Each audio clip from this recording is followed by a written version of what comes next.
بسم الله الرحمن الرحيم.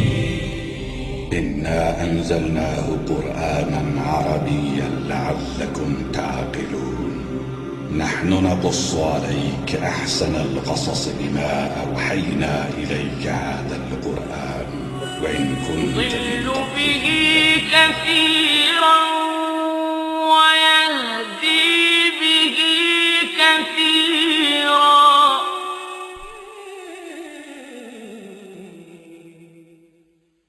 صلوا عليه وآله صلوا عليه وآله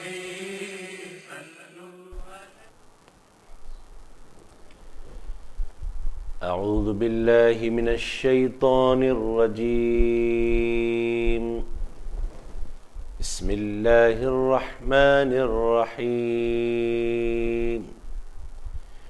ومن الناس من يقول آمنا بالله وباليوم الآخر وما هم بمؤمنين يخادعون الله والذين آمنوا وما يخدعون إلا أنفسهم وما يشعرون. في قلوبهم مرض فزادهم الله مرضا ولهم عذاب أليم بما كانوا يكذبون. وإذا قيل لهم لا تفسدوا في الأرض قالوا إنما نحن مصلحون. ألا إنهم هم المفسدون ولكن لا يشعرون. وإذا قيل لهم آمنوا كما آمن الناس قالوا أنؤمن كما آمن السفهاء. ألا إنهم هم السفهاء ولكن لا يعلمون. وإذا لقوا الذين آمنوا قالوا آمنا وإذا خلوا إلى شياطينهم قالوا إنا معكم إنما نحن مستهزئون. الله يستهزئ بهم ويمدهم في طغيانهم يعمهون. أولئك الذين اشتروا الضلالة بالهدى فما ربحت تجارتهم وما كانوا مهتدين. مثلهم كمثل الذي استوقد نارا فلما أضاءت ما حوله ذهب الله بنورهم وتركهم في ظلمات لا يبصرون. صم بكم عمي فهم لا يرجعون. أو كصيب من السماء فيه ظلمات ورعد وبرق يجعلون أصابعهم في آذانهم من الصواعق حذر الموت والله محيط بالكافرين. يكاد البرق يخطف أبصارهم كلما أضاء لهم مشوا فيه وإذا أظلم عليهم قاموا ولو شاء الله لذهب بسمعهم وأبصارهم إن الله على كل شيء قدير. صدق الله العظيم.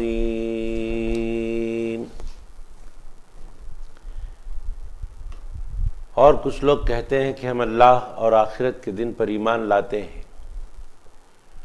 اور وہ ایمان والے نہیں، فریب دینا چاہتے ہیں اللہ اور ایمان والوں کو، اور حقیقت میں فریب نہیں دیتے مگر اپنی جانوں کو، اور انہیں شعور نہیں، ان کے دلوں میں بیماری ہے تو اللہ نے ان کی بیماری اور بڑھائی، اور ان کے لیے دردناک عذاب ہے ان کے جھوٹ کا بدلہ۔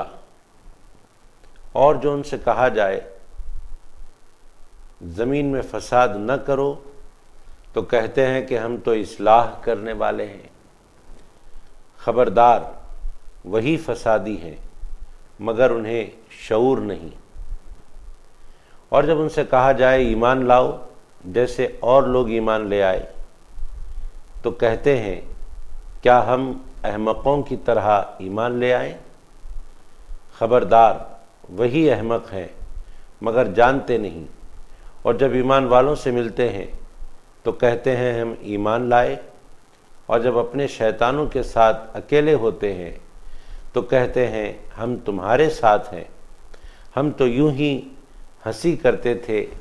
اللہ ان سے استہزاء فرماتا ہے جیسا اس کی شان کے لائق ہے، اور انہیں ڈھیل دیتا ہے کہ اپنی سرکشی میں بھٹکتے ہیں۔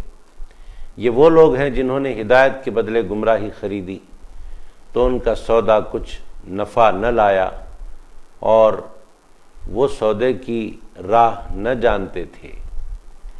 ان کی کہاوت اس طرح کی ہے، جس نے آگ روشن کی تو جب اس سے آس پاس سب جگمگا اٹھا، اللہ کا نور لے گیا اور انہیں اندھیروں میں چھوڑ دیا کہ انہیں کچھ نہیں سوچتا، وہ بہرے گونگے اندھے ہیں، تو پھر وہ آنے والے نہیں، یا جیسے آسمان سے اترتا پانی کہ اس میں اندھیرے باقی ہیں اور گرج اور چمک اپنے کانوں میں انگلیاں ٹھونس رہے ہیں بوجہ کڑک کے موت کے خطرے سے، اور اللہ کافروں کو گھیرے ہوئے ہے۔ بجلی یوں معلوم ہوتی ہے کہ ان کی نگاہیں اچک لے جائے گی، جب کچھ چمک ہوئی تو اس میں چلنے لگے، اور جب اندھیرا ہوا تو کھڑے رہ گئے، اور اللہ چاہتا تو ان کے کان اور آنکھیں لے جاتا، بے شک اللہ ہر شے پر قادر ہے۔ نشا اسلامک کے ذریعے پروگرام یضل بہ کثیرا ویہدی بہ کثیرا کے ناظرین، السلام علیکم ورحمۃ اللہ وبرکاتہ۔ تمام تعریف اس ذات اقدس کے لیے سزاوار ہے جس نے جمیع کائنات عوالم کو ان کی قابلیت و استعداد کے مطابق ظلمت عدم سے نور وجود میں لا کر اپنے کمالات اسمائی و صفاتی کے علم و شہود سے بہرمند کیا۔ درود و سلام ہو ذات مقدس سیدنا محمد مصطفیٰ احمد مجتبیٰ صلی اللہ علیہ وآلہ وسلم پر، جن کے دائرہ عین جامع میں جمیع آیان کائنات کا ثبوت، وجود، ظہور و بطون ہے، اور درود و سلام ہو آپ کے آل اطہار پر جو آپ کے کمالات صفات جلال و جمال کے مجالی و مرائی یعنی آئینے ہیں، اور درود و سلام ہو آپ کے اصحاب اخیار پر جو آپ کے دین کے انوار کے مصابیح یعنی چراغ ہیں، اور تابعین و تبع تابعین تا قیام قیامت سب پر درود و سلام جاری و ساری و متوالی ہو۔ ناظرین اکرام، آج پارہ نمبر 1 رکوع نمبر 2 کی تلاوت اور اس کے ترجمے کو سنانے کی سعادت حاصل کی گئی۔ سورہ بقرہ کا سلسلہ الحمدللہ جاری ہے۔ آج کے اس رکوع میں آغاز ہوا ان لوگوں کے ذکر سے جو گزشتہ 2 قسم کے لوگوں سے بالکل مختلف لوگ ہوتے ہیں۔ ارشاد ربانی ہے وَمِنَ النَّاسِ مَن يَقُولُ آمَنَّا بِاللَّهِ وَبِالْيَوْمِ الْآخِرِ وَمَا هُمْ بِمُؤْمِنِينَ، یعنی اور کچھ لوگ کہتے ہیں کہ ہم اللہ اور آخرت کے دن پر ایمان لاتے ہیں اور وہ ایمان والے نہیں۔ اللہ تبارک و تعالیٰ نے اس رکوع میں، بلکہ اس رکوع سے، اس آیت سے جو ابھی تلاوت کی گئی، مکمل 13 آیتیں ایسے ہی لوگوں کے لیے نازل فرمائی جو گزشتہ مذکورہ 2 قسم کے افراد سے مختلف ہیں۔ گزشتہ جن کا ذکر ہوا سورہ بقرہ کے ابتدائی آیات میں، آپ جانتے ہیں کہ پہلے اللہ تبارک و تعالیٰ نے اہل ایمان کا ذکر کیا، مومنوں کا ذکر فرمایا، اور ارشاد فرمایا اللہ رب العزت نے الذین یؤمنون بالغیب ویقیمون الصلاۃ ومما رزقناہم ینفقون۔ یہ کس کا ذکر تھا؟ یہ مومنین کا ذکر تھا۔ اس کے بعد بھی مومنین کا تذکرہ اور چلا۔ آپ کو بتانے کا مقصد یہ ہے کہ اللہ تبارک و تعالیٰ نے یہاں 3 قسم کے لوگوں کا ذکر کیا ہے سورہ بقرہ کے ابتدائی آیات میں۔ پہلے مومنین کا ذکر کیا، اس کے بعد کفار کا ذکر کیا، ان الذین کفروا سواء علیہم اانذرتہم ام لم تنذرہم لا یؤمنون، کفار کا ذکر کیا۔ اور آج ومن الناس من یقول آمنا باللہ سے 13 آیتیں مکمل، یہ 13 کی 13 آیتیں منافقین کے لیے نازل ہوئی۔ تو معلوم ہوا 3 قسم کے لوگ رہتے ہیں دنیا میں، ایک وہ جو مومنین ہیں، اور دوسرے وہ جو کفار ہیں، اور تیسرے وہ جو منافقین ہیں۔ مومن کی تعریف کیا ہے؟ مومن کی تعریف یہ ہے کہ وہ ظاہراً بھی مومن ہوتا ہے اور باطناً بھی مومن ہوتا ہے۔ ظاہراً بھی مومن اور باطناً بھی مومن۔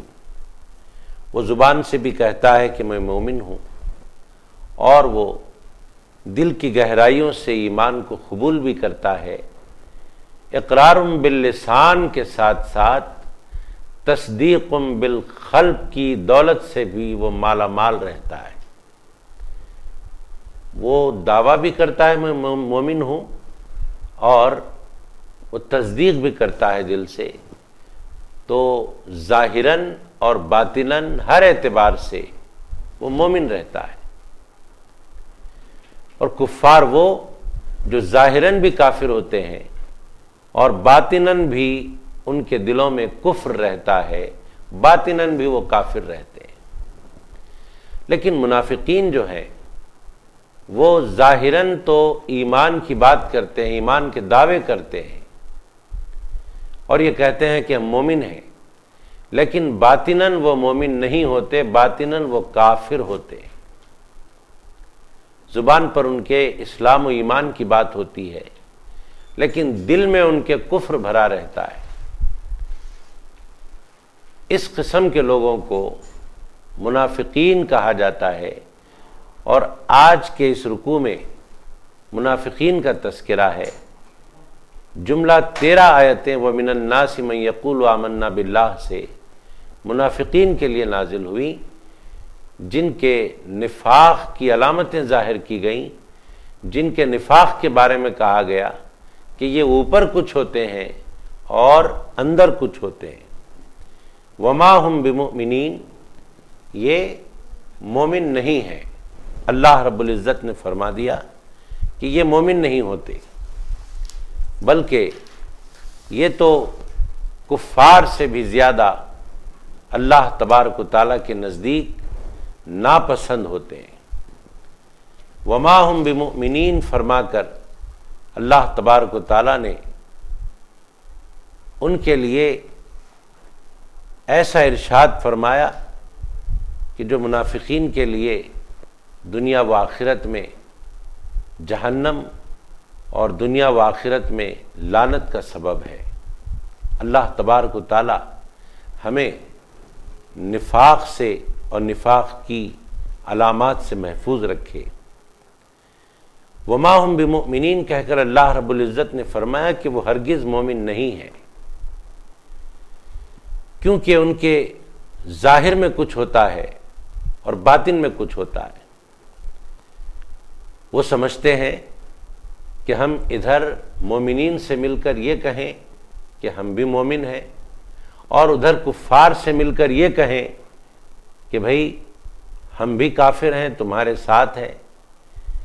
اس قسم کی حرکت کرنے کے بعد وہ یہ سمجھتے ہیں کہ ہم نے بہت بڑا کام کر دیا، ہم نے یہ دھوکہ دے کر ہم نے بہت بڑا کمال کر دیا، حالانکہ اللہ کے نزدیک ان کی یہ حرکت بالکل ناپسند ہے، اللہ کو ہرگز ناگوار ہے۔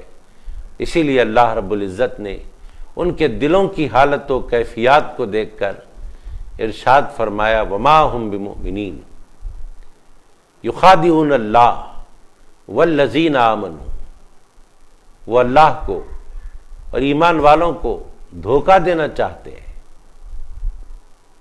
وما یخدعون الا انفسهم وما یشعرون، ارے وہ اللہ کو کیا دھوکہ دے پائیں، وہ مومنین کو کیا دھوکہ دے سکتے ہیں؟ حقیقت یہ ہے کہ وہ اپنے آپ کو ہی دھوکے میں ڈالے ہوئے ہیں اور انہیں اس بات کا ہرگز شعور نہیں ہے۔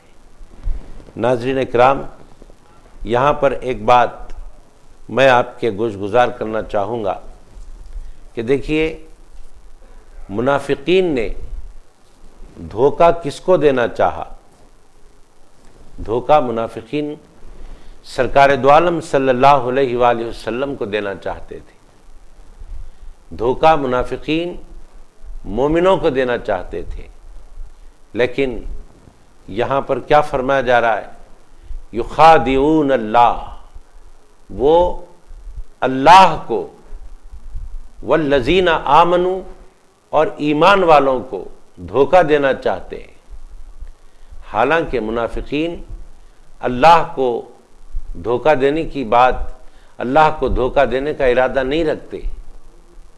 پھر منافقین تو رسول کریم صلی اللہ علیہ وآلہ وسلم کو دھوکہ دینے کی بات کرتے ہیں، آقائے دو جہاں صلی اللہ علیہ وآلہ وسلم کو دھوکہ دینا چاہتے ہیں، لیکن کلام پاک کا طرز بیان دیکھو، یخادعون اللہ، وہ اللہ کو دھوکہ دینا چاہتے ہیں، حالانکہ وہ رسول کریم صلی اللہ علیہ وآلہ وسلم کو دھوکہ دینا چاہتے ہیں۔ یہاں ہمیں پتہ چل رہا ہے کہ اللہ تبارک و تعالی اپنے محبوب علیہ السلام کو اتنا محبوبیت سے مالا مال کیا، اتنا اپنی قربت سے مالا مال کیا، اور اللہ تبارک و تعالی نے اپنے محبوب صلی اللہ علیہ وآلہ وسلم کو اپنے ایسے تقرب خاص سے مالا مال کیا کہ منافقین سرور کون و مکان صلی اللہ علیہ وآلہ وسلم کو دھوکہ دینا چاہتے ہیں، اور پروردگار عالم اس دھوکہ دہی کو اپنے خود کو دھوکہ دینے سے تعبیر فرمایا ہے۔ گویا اللہ رب العزت یہ بتانا چاہتا ہے کہ اے منافقو، تم میرے محبوب کو دھوکہ دینا چاہتے ہو، جان لو کہ میرے محبوب کو دھوکہ دینا چاہنا مجھے دھوکہ دینے کے مترادف ہے۔ تم کیا سمجھتے ہو میرے حبیب کو دھوکہ دے کر تم دھوکہ دینے میں کامیاب ہو جاؤ گے؟ نہیں، بلکہ حقیقت یہ ہے کہ تم خود دھوکے میں پڑے ہوئے ہو۔ والذین آمنوا، ایمان والوں کو دھوکہ دینا چاہتے ہو؟ نہیں، ایمان والے دھوکے میں تمہارے آنے والے نہیں ہیں، بلکہ تم خود دھوکے میں پڑ رہے ہو۔ تو اس آیت مبارکہ میں ایک بات تو ہمیں یہ پتہ چل گیا کہ رسول پاک صلی اللہ علیہ وآلہ وسلم کو منافقین دھوکہ دینا چاہتے تھے، اللہ تبارک و تعالیٰ نے اس دھوکہ دہی کو اپنی طرف تعبیر کیا اور فرمایا کہ نبی کو دھوکہ دینا دراصل مجھے دھوکہ دینے کے برابر ہے، اور مجھے تو کوئی دھوکہ دے نہیں پاتا۔ یہ سرور کائنات صلی اللہ علیہ وآلہ وسلم کی بارگاہ رب العالمین میں محبوبیت کی علامت ہے، محبوبیت کا تذکرہ ہے۔ آگے اس رکوع میں فرمایا جا رہا ہے فی قلوبہم مرض فزادہم اللہ مرضا،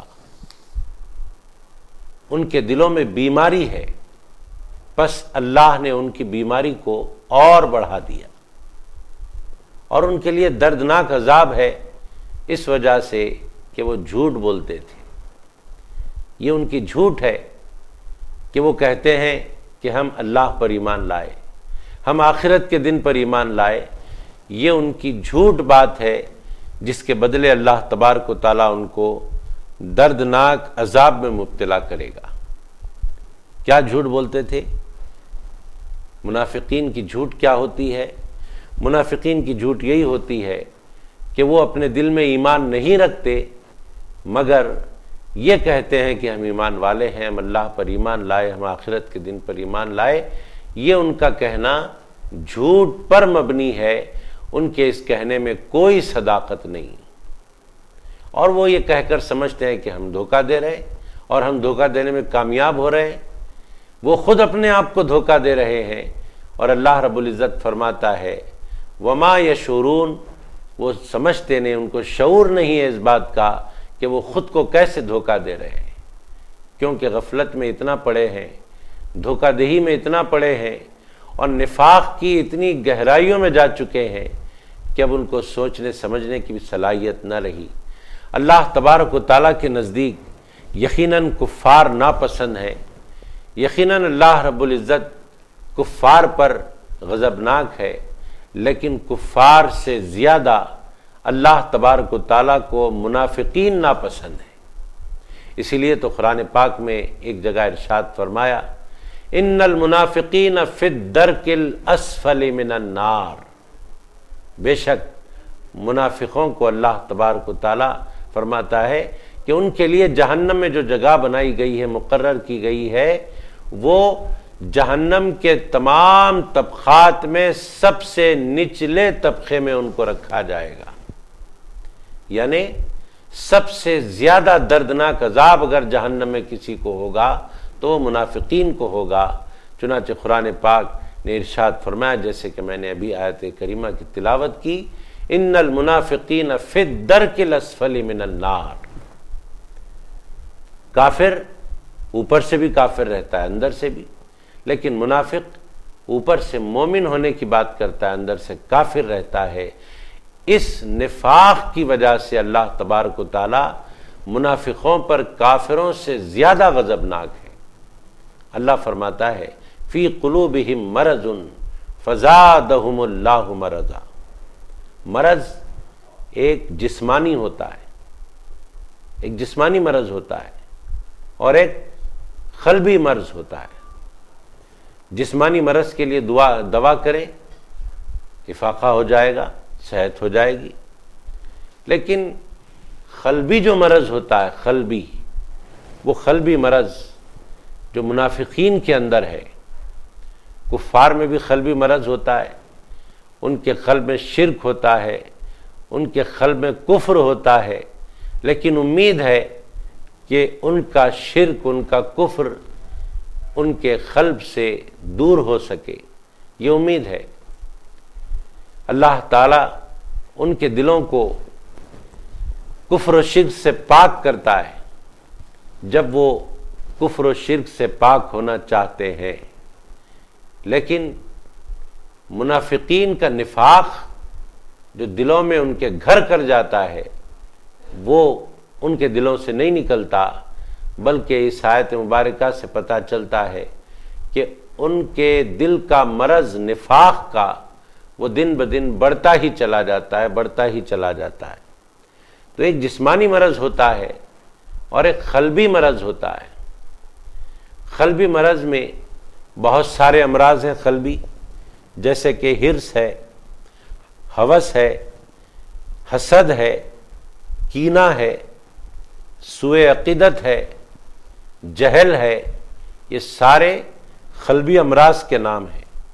گناہوں سے محبت ہے، یہ سارے جو میں نے نام گنے یہ سب قلبی امراض ہیں، لیکن ان تمام امراض میں ایک مرض جس کا میں نے ابھی ذکر کیا، حسد، وہ حسد اگر اللہ والوں سے ہو جائے، وہ حسد اگر اللہ کے انبیاء سے ہو جائے، اللہ کے اولیاء سے ہو جائے، اور خاص طور پر سرور کون و مکان صلی اللہ علیہ وآلہ وسلم سے حسد ہو جائے، تو پھر وہ حسد دن بدن بڑھتا ہی چلا جاتا ہے، اور اسی حسد کی یہاں بات ہو رہی ہے، اسی سوء عقیدت کی یہاں بات ہو رہی ہے جس کا تعلق بارگاہ رسالت صلی اللہ علیہ وآلہ وسلم سے ہے۔ منافقین کا نفاق، منافقین کے دلوں کا مرض کیا ہے؟ سرور کون و مکان صلی اللہ علیہ وآلہ وسلم کی ذات گرامی سے حسد اور سوء عقیدت ہے۔ ان کے دلوں میں اللہ کے نبی صلی اللہ علیہ وآلہ وسلم سے بے ادبی ہوتی ہے، حسد ہوتی ہے، سوء عقیدت ہوتی ہے، اور فی قلوبہم مرض سے یہی مراد ہے۔ اب اس کے بعد فرمایا گیا فزادہم اللہ مرضا۔ یہ بات قابل غور ہے کہ اللہ تبارک و تعالیٰ ان کے اس مرض کو مزید بڑھاتا جاتا ہے، ان کے اس مرض کو، بیماری کو اللہ نے اور بڑھا دیا۔ تو اللہ تبارک و تعالیٰ ان کے مرض کو کیسے بڑھاتا ہے؟ تو ذرا صاحب غور کریں تو بات سمجھ میں آ جائے گی۔ وہ یہ کہ ان کے مرض کی وجہ کیا ہے؟ ان کے مرض کی وجہ یہ ہے کہ سرکار علیہ الصلاۃ والسلام سے ان کو حسد ہے، اور حسد اس وجہ سے ہے، سوء عقیدت اس وجہ سے ہے کہ اللہ تبارک و تعالیٰ کے اکرام اور اللہ کے انعامات اور اللہ کا فضل اور اللہ کے عنایات اتنے ہمارے آقا علیہ الصلاۃ والسلام کی ذات گرامی پر ہیں کہ قرآن پاک کہتا ہے حضور صلی اللہ علیہ وآلہ وسلم کے رفع مرتبت کے بارے میں، آپ کی رفعت و بزرگی کے بارے میں کہ وَلَلْآخِرَةُ خَيْرٌ لَكَ مِنَ الْأُولَىٰ۔ اللہ تبارک و تعالیٰ نے اپنے محبوب صلی اللہ علیہ وآلہ وسلم کی رفعت و بلندی کا یہ حال ہے، اور رفعت و بلندی عطا کرنے کا یہ عالم ہے اللہ تبارک و تعالیٰ کا اپنے محبوب کو، کہ وہاں تعین نہیں ہے کہ آقا دو جہاں علیہ الصلاۃ والسلام کا مرتبہ اس حد تک ہے یا اس حد تک ہے۔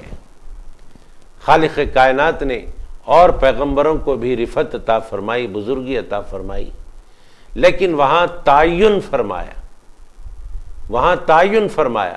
حضرت ابراہیم علیہ السلام کو رفعت و بلندی وہ بزرگی عطا فرمائی، تو حضرت ابراہیم علیہ السلام کو ایسی رفعت و بزرگی عطا فرمائی کہ اللہ نے حضرت ابراہیم علیہ السلام کو اپنا خلیل بنایا۔ ایسے ہی حضرت موسیٰ علیہ السلام کو اللہ نے رفعت و بزرگی عطا فرمائی، تو یوں فرمائی کہ ان کو اپنا کلیم بنایا۔ ایسے ہی تمام پیغمبر اور تمام انبیاء کرام کو آپ دیکھیں تو اندازہ ہوگا کہ اللہ رب العزت نے کسی کو کچھ مرتبت عطا فرمائی، اور ہر ایک کے مرتبت کا ایک تعین فرمایا، اور جہاں اپنے محبوب علیہ الصلاۃ والسلام کو نوازنے کی بات آئی تو خالق کائنات نے اپنے محبوب صلی اللہ علیہ وآلہ وسلم کو بلا تعین کے نوازا، بلا تعین کے رفعت و بزرگی عطا فرمائی، اور ارشاد فرمایا وَلَلْآخِرَةُ خَيْرٌ لَكَ مِنَ الْأُولَىٰ۔ اے میرے محبوب صلی اللہ علیہ وآلہ وسلم، وہ دیگر انبیاء ہیں جن کے مرتبت کا میں نے تعین کیا ہے، لیکن اے محبوب تو میرا ایسا محبوب ہے کہ تیرے مرتبت کے لیے میں کوئی تعین نہیں کرتا، بلکہ اب جو تیرا مرتبہ ہے ایک لمحے بعد اور بڑھ جائے گا، پھر لمحہ آئے گا، پھر بڑھے گا۔ جیسے جیسے وقت کے لمحات بڑھتے جاتے ہیں، ویسے ویسے اے حبیب صلی اللہ علیہ وآلہ وسلم آپ کا مرتبہ بھی بڑھتا جائے گا۔ یہ اللہ تبارک و تعالیٰ نے محبوب پاک صلی اللہ علیہ وآلہ وسلم کی شان مرتبت رکھی، اور منافقین کو یہ مرتبت دیکھ کر ہی حسد ہونے لگی۔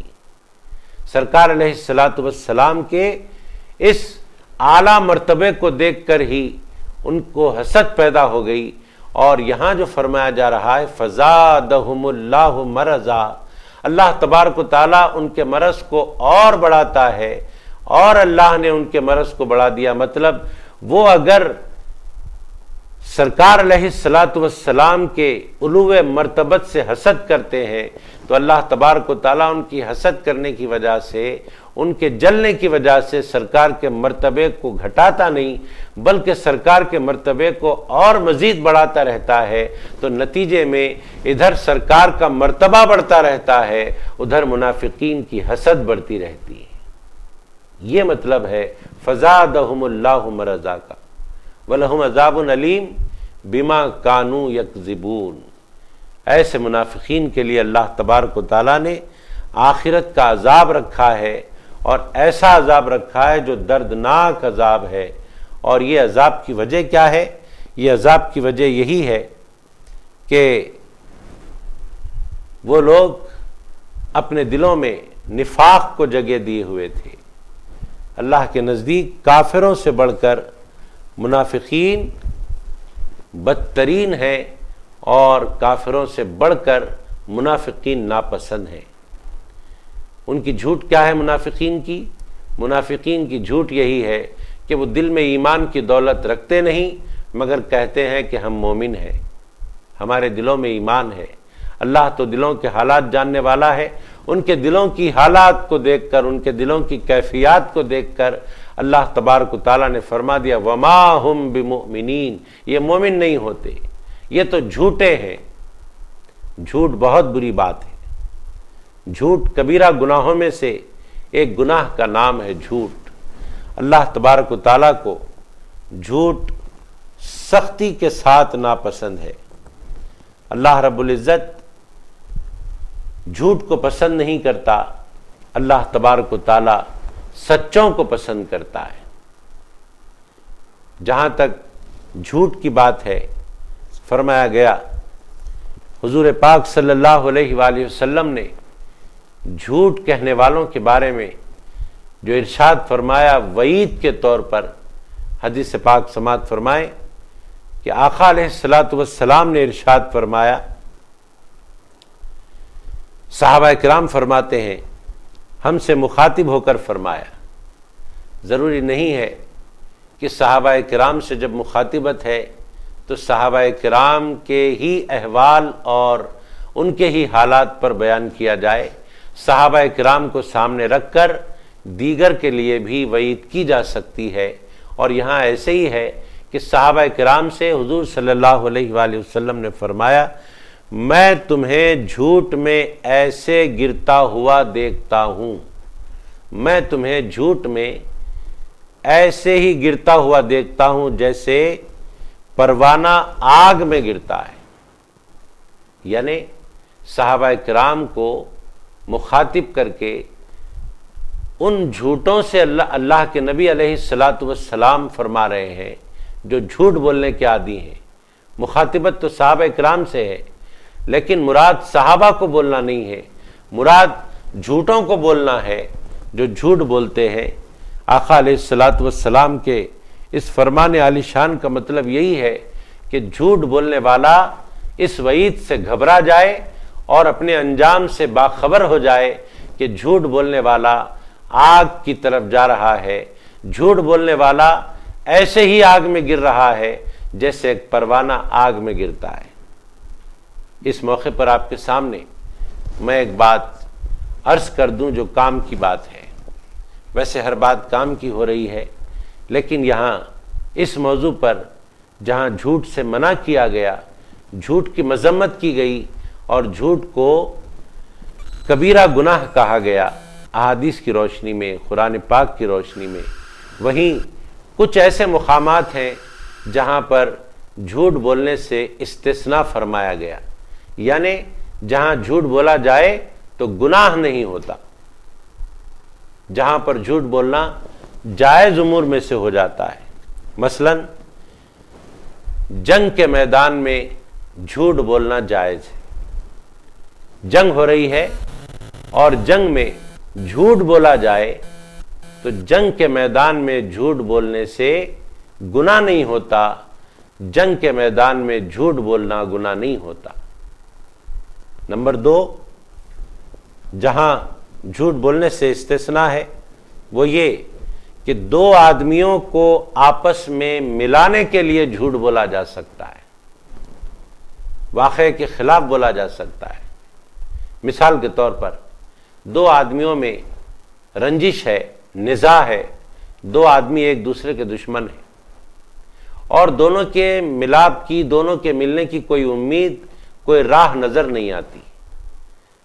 ہم چاہتے ہیں کہ ان دونوں کو ملا دیا جائے، تو ایسی صورت میں ایک کے سامنے دوسرے کا ذکر کرتے ہوئے ہم یہ بول سکتے ہیں کہ فلاں صاحب آپ کی بڑی تعریف کر رہے تھے، فلاں صاحب آپ کو یاد کر رہے تھے، اور وہ کہہ رہے تھے کہ آپ سے ان کے دل میں کوئی دشمنی نہیں ہے، حالانکہ وہ صاحب نے نہ یاد کیا، نہ تعریف کی، نہ ان سے دوستی کی بات کی، نہ ان سے دشمنی کے بارے میں نفی کی بات کی، کچھ ایسا نہیں ہوا، مگر یہاں جھوٹ بولا جا رہا ہے، جھوٹ سے کام لیا جا رہا ہے۔ محض یہاں نیت ہماری خالص ہے، اور نیت یہ ہے، ہمارا ارادہ یہ ہے کہ وہ دونوں بچھڑے ہوئے آدمی آپس میں مل جائیں، تو یہاں پر بھی استثناء ہے۔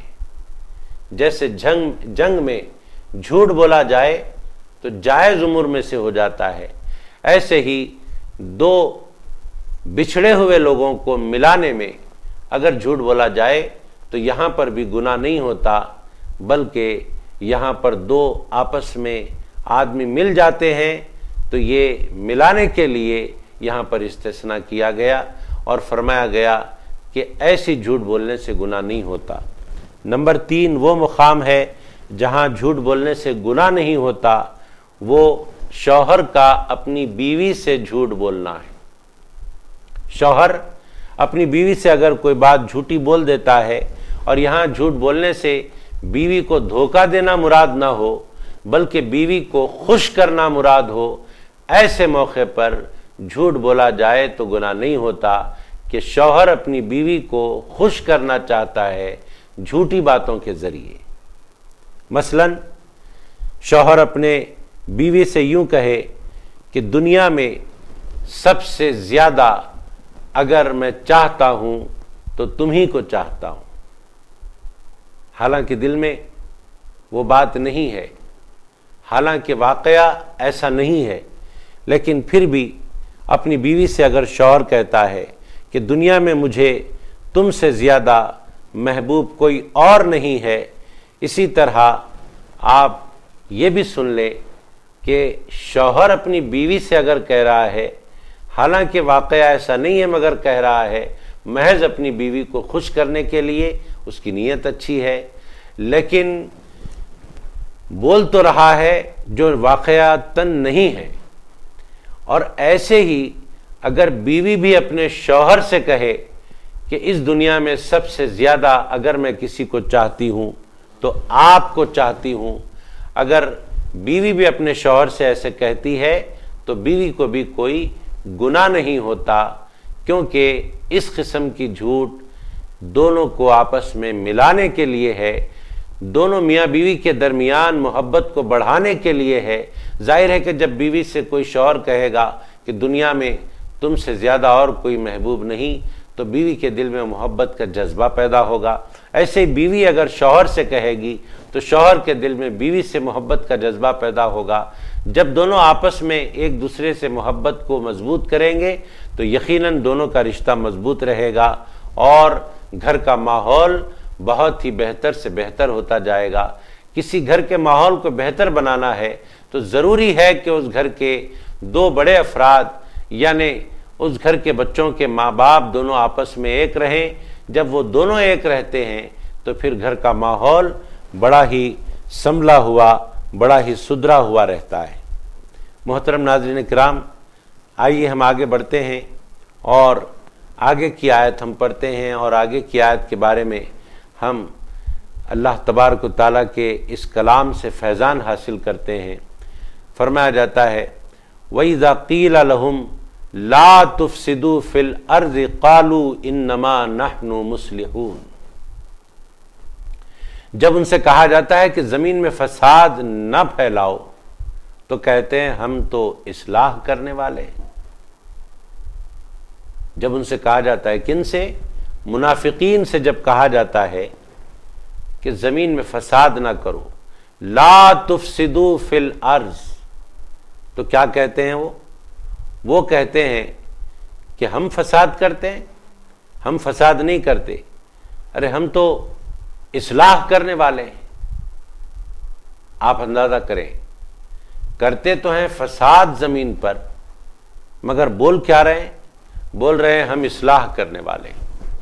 ایسا کیوں بول رہے ہیں؟ اس لیے بول رہے ہیں کہ ان کو شعور نہیں ہے اس بات کا،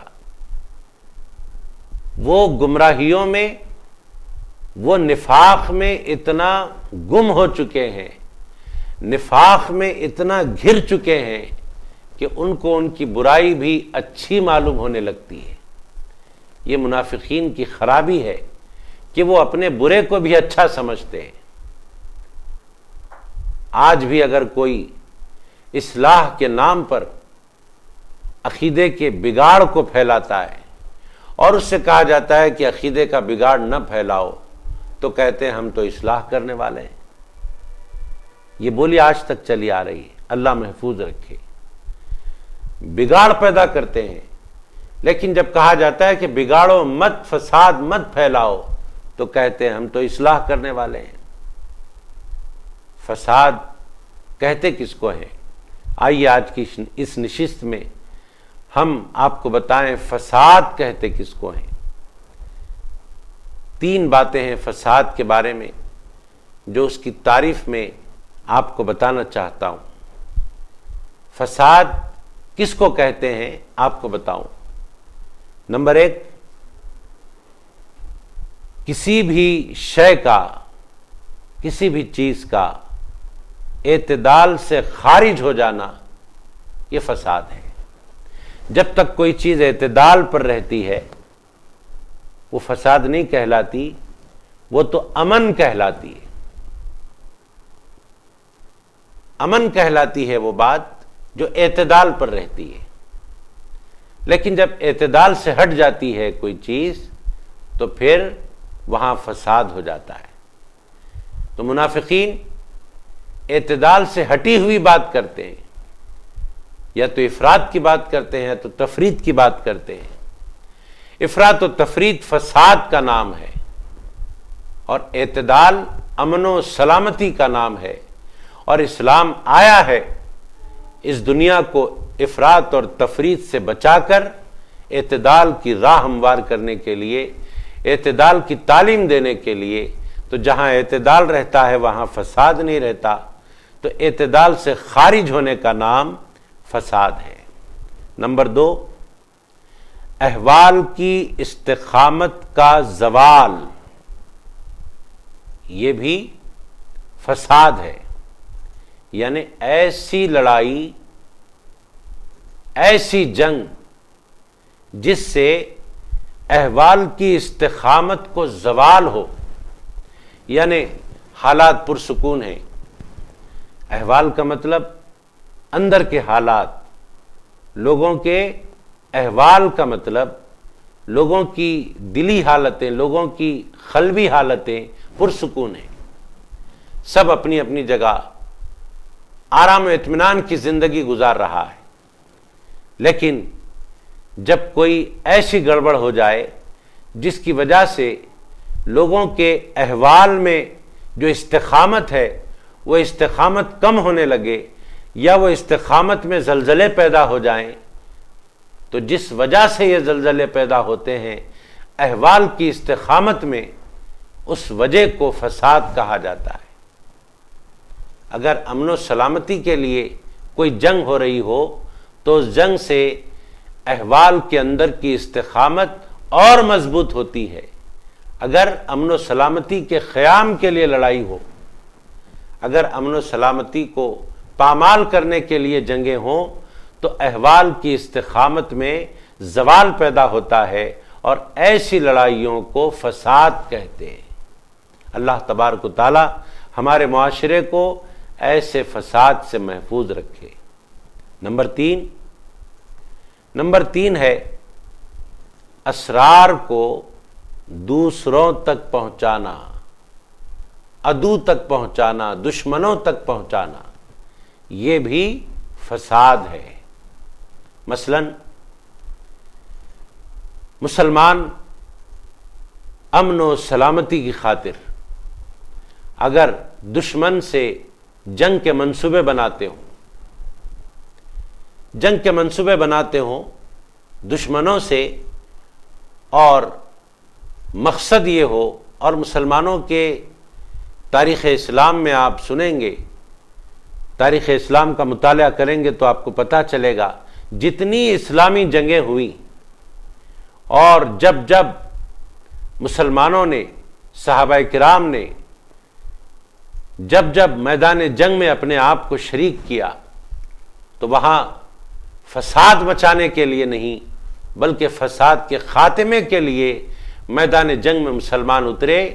کل صحابہ کرام اسی مقصد کے لیے اترے تھے کہ جنگ اس لیے قائم ہو تاکہ فساد ختم ہو جائے۔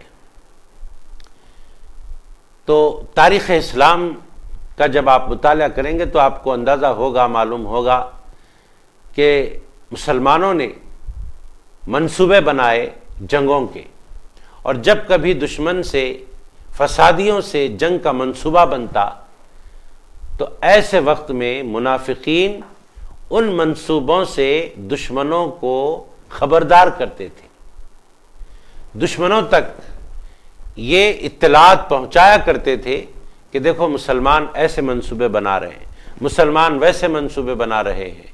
تو یہ جو مسلمانوں کے اسرار تھے، مسلمانوں کے حد تک جو پوشیدہ منصوبوں کی باتیں تھیں وہ کفار تک پہنچاتے تھے۔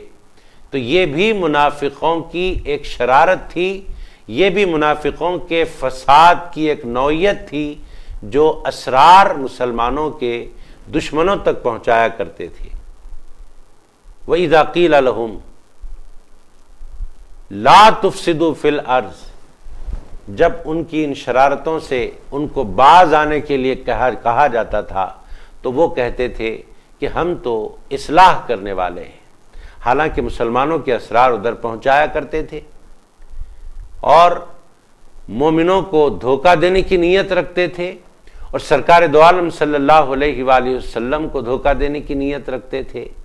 ادھر مسلمانوں سے کہتے کہ ہم مسلمان ہیں، ادھر کافروں سے کہتے کہ ہم کافر ہیں، اور ہمیشہ اسلام کو کمزور کرنے کی سازشیں وہ آپس میں منافقین کیا کرتے تھے۔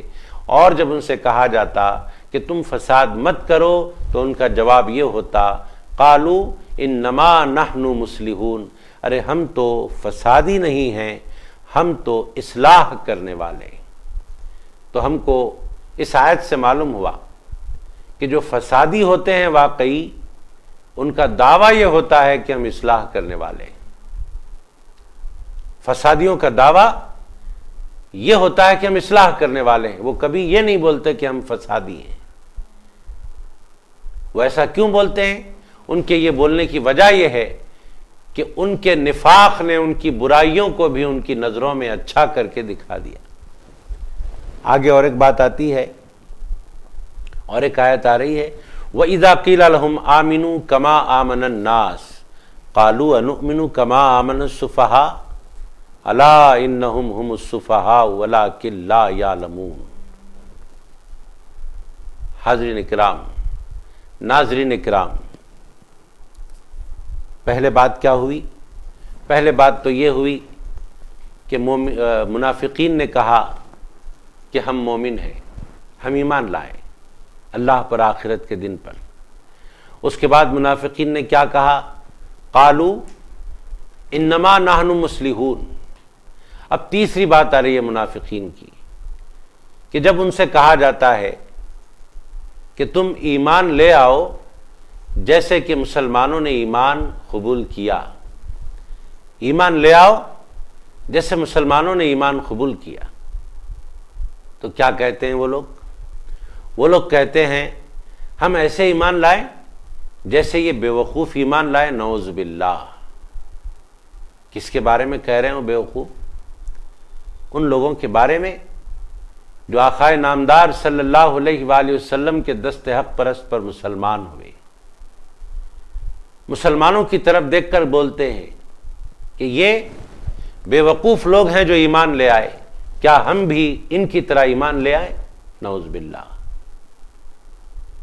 کس کو دیکھ کر بول رہے ہیں؟ غریب صحابہ کو دیکھ کر بول رہے ہیں۔ اور صحابہ کرام میں کچھ ایسے بھی صحابہ تھے جو غلام تھے، حضرت صہیب، حضرت بلال، ایسے صحابہ کی طرف ان کا اشارہ تھا کہ ہم تو بڑے رئیس ہیں، ہم تو بڑے مالدار ہیں، ہماری تو بڑی قدر و منزلت ہے شہر میں، ہم ایمان لا لیں تو ہم بھی ان جیسے ہو جائیں گے جیسے یہ غریب مسلمان ایمان لائے، ہم بھی ان کی صف میں آ کر کھڑے ہو جائیں گے، ہم نہیں چاہتے کہ اپنا مقام، اپنا مرتبہ گھٹا لیں۔ حالانکہ ان بیوقوفوں کو یہ معلوم ہونا چاہیے تھا کہ یہ آقا علیہ الصلاۃ والسلام اور اللہ تبارک و تعالی ہمیں ایسی دعوت اور ایسی نعمت کی طرف بلا رہا ہے، اور آقا علیہ الصلاۃ والسلام ہمیں ایسی دعوت دے رہے ہیں کہ جس کو قبول کرنے کے بعد ہماری شان اور ہمارا مرتبہ گھٹنے والا نہیں ہے، بلکہ ہمارا مرتبہ تو اور بڑھنے والا ہے۔ ان کو یہ سوچنا چاہیے تھا، لیکن انہوں نے ایسا سوچا نہیں۔ کیوں نہیں سوچا؟ اس لیے نہیں سوچا کہ شیطان نے ان کے دلوں میں ایسا نفاق بھر دیا ہے کہ برائی ان کو اچھی نظر آتی ہے۔ جب ان سے کہا جاتا ہے کہ ایمان لاؤ جیسے کہ یہ مومنین ایمان لائے، تو ان کا جواب یہ ہے کہ یہ بے وقوف جو ایمان لائے ہیں، نعوذ باللہ، کیا ہم ایسے ایمان لائیں؟ تو آگے اللہ تبارک و تعالیٰ فرماتا ہے، الا انہم ہم السفہاء ولکن لا یعلمون۔ اللہ تبارک و تعالیٰ فرماتا ہے کہ نہیں، بے وقوف ایمان والے نہیں ہیں، جان لو بے وقوف در حقیقت وہ خود ہیں، لیکن انہیں اپنی بے وقوفی اور اپنے ہلکے پن کا علم نہیں ہے۔ یہاں ایک بات میں آپ کے سامنے عرض کروں کہ یہ جو منافقین نے کہا انؤمن کما آمن السفہاء، یہ اپنی زبان سے نہیں کہا کہ یہ بے وقوف جیسے ایمان لائیں ویسے ہم لائیں، یہ انہوں نے اپنی زبان سے نہیں کہا، نعوذ باللہ، وہ اپنے دلوں میں بولتے تھے۔ صحابہ کرام کے بارے میں، غریب صحابہ کے بارے میں اپنے دلوں میں بولتے تھے، لیکن اللہ تبارک و تعالیٰ ان کے دلوں کی بات کو ظاہر فرما دیا۔ ان کے دلوں کی جو بات تھی اس کو ظاہر فرما دیا، اور ظاہر اس لیے فرمایا تاکہ ان کے دل کی بات باہر آئے اور وہ سزا کے لائق اور سزا کے مستحق بن جائے۔ دیکھیے، آپ غور فرمائیے، ان کا یہ کہنا صحابہ کرام کے بارے میں دل میں تھا، لیکن اللہ کو ناگوار ہوا کہ مومنین کے بارے میں یہ منافقین ایسے بولتے ہیں، ان کو تو سزا ملنی چاہیے، اور سزا کب ملتی ہے؟ جب گناہ ظاہر ہو جاتا ہے۔ تو ان کے گناہ کو خود اللہ نے ظاہر فرمایا اور ان کو سزا کا مستحق بنا دیا۔ معلوم ہوا اللہ تبارک و تعالیٰ کو سخت ناگواری اس وقت ہوتی ہے جب کہ اس کے چاہنے والے بندوں کے بارے میں غیر غلط الفاظ کہے جاتے ہیں۔ اسی لیے تو اللہ تبارک و تعالیٰ نے اپنے اولیاء کے بارے میں ارشاد فرمایا، جو کوئی میرے ولی سے بغض رکھے، حدیث قدسی ہے، جو کوئی میرے ولی سے بغض رکھے میں اس سے اعلان جنگ کرتا ہوں۔ بغض کہاں رکھا جاتا ہے؟ بغض دل میں رکھا جاتا ہے، بغض دل میں رکھا جاتا ہے، اور دل میں اگر دشمنی رکھی جاتی ہے اللہ والوں سے، خواہ وہ صحابہ ہوں کہ تابعین ہوں کہ تبع تابعین ہوں کہ صالحین ہوں، اللہ تبارک و تعالیٰ کو ہرگز ناپسند ہے کہ اس کے چاہنے والے بندوں سے بغض رکھا جائے۔ برخلاف اس کے جو بندے اللہ کے چہیتے بندوں سے محبت کرتے ہیں، تو اب ہمیں سمجھ لینا چاہیے، جب اللہ تبارک و تعالیٰ اپنے چاہنے والے بندوں سے بغض کرنے پر اعلان جنگ فرماتا ہے، تو اب ہمیں یہاں اشارہ مل گیا تو جب کوئی اللہ والوں سے محبت کرتا ہے تو خالق کائنات کا ان محبت کرنے والوں کے ساتھ اعلان محبت بھی ہے۔ جو اللہ کے ولی کو چاہے اللہ تبارک و تعالیٰ اسے چاہتا ہے، جو اللہ کے صحابی کو چاہے اللہ تبارک و تعالیٰ اسے چاہتا ہے۔ یہ ہماری خوش بختی ہے کہ ہمارے دلوں میں صحابہ کرام، اہل بیت اطہار اور اولیاء کرام صالحین سے محبت و عقیدت ہے، اور یہ محبت و عقیدت یقیناً اللہ تبارک و تعالیٰ کی رحمتوں سے سرفراز ہونا ہے۔ ناظرین اکرام، یہاں ایک بات اور قابل غور ہے۔ آپ دیکھیے، جب مومنوں کو منافقین نے دھوکہ دیا تو کیا مومنوں نے اس کا جواب دیا؟ نہیں۔ جب منافقین نے فساد برپا کیا اور ان سے کہا گیا کہ فساد نہ پھیلاؤ، تو انہوں نے کہا کہ ہم تو اصلاح کرنے والے ہیں، تو ان کو فسادی کس نے کہا؟ مومنوں نے؟ نہیں۔ جب مومنوں کے بارے میں منافقین نے کہا کہ یہ بے وقوف ہیں، تو کیا اس کا جواب مومنوں نے دیا؟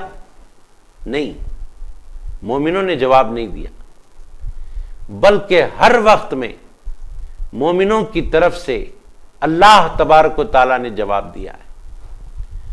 اللہ رب العزت ایمان والوں کو اتنا محبوب رکھتا ہے کہ خالق کائنات مومنوں پر جب بات آتی ہے، صحابہ پر جب بات آتی ہے، اپنے محبوب پر جب بات آتی ہے صلی اللہ علیہ وآلہ وسلم، تو محبوب پاک جواب نہیں دیتے، صحابہ کرام جواب نہیں دیتے، اولیاء کرام جواب نہیں دیتے، بلکہ اللہ تبارک و تعالیٰ جواب دیتا ہے۔ جب اللہ والوں سے دشمنی کی جاتی ہے تو اللہ اس کا جواب دیتا ہے، اللہ والے جواب نہیں دیتے۔ یہ بات قابل غور ہے۔ ناظرین کرام، بتانے کا مطلب یہ ہے کہ جب اللہ والوں پر کوئی بات آتی ہے تو اللہ اس کا جواب دیتا ہے۔ یہ محبت کی بات ہے، یہ اللہ کی محبت ہے اپنے اولیاء سے، یہ اللہ کی محبت ہے اپنے انبیاء سے۔ لیکن منافقین کا یہ حال کہ وہ کرتے تو برا ہیں لیکن اس کو برا سمجھتے نہیں۔ کیوں نہیں سمجھتے؟ اس لیے کہ وہ عقل سے کام نہیں لیتے۔ عقل سے کام لیے ہوتے تو ان کو اچھا اچھا نظر آتا اور برا برا نظر آتا۔ لیکن کیا کریں، اللہ تبارک و تعالیٰ نے عقل دی ہے لیکن وہ عقل سے کام لیتے نہیں ہیں۔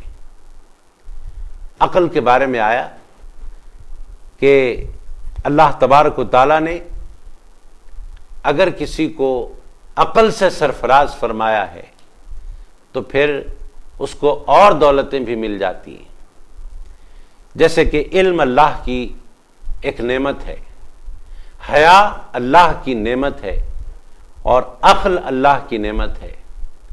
علم آ جائے تو ضروری نہیں ہے کہ آدمی کے پاس عقل بھی آ جائے، علم آ جائے تو ضروری نہیں ہے کہ عقل بھی آ جائے، لیکن جب عقل آتی ہے تو علم کا آنا ضروری ہو جاتا ہے۔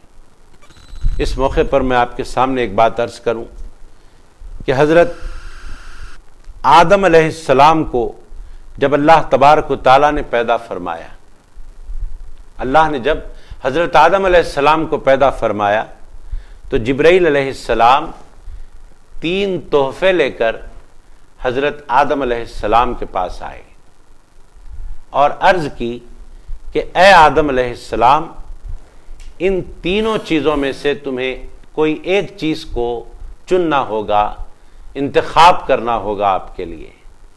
تو وہ 3 کیا تھیں؟ ان 3 چیزوں میں ایک علم تھا، ایک حیا تھی اور ایک عقل تھی۔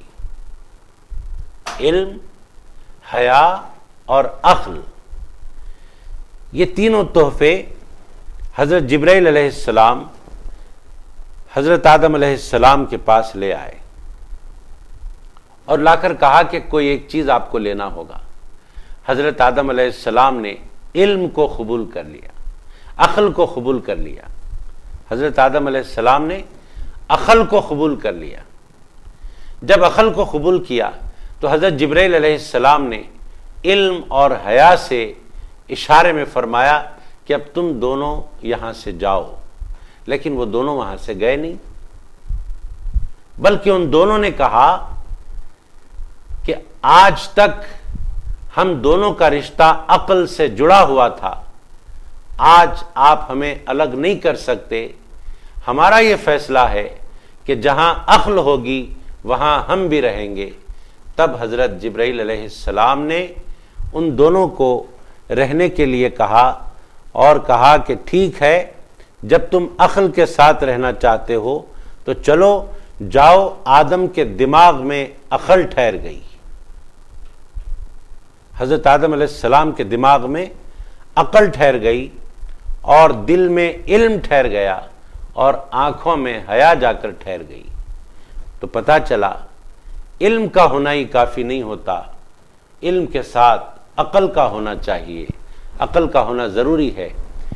ہمارے بڑے بزرگوں سے ہم سنا کرتے تھے، اور آج بھی جو بڑے بزرگ ہیں وہ بولا کرتے ہیں کہ 1 من اگر علم ہو تو 10 من عقل ہونا چاہیے۔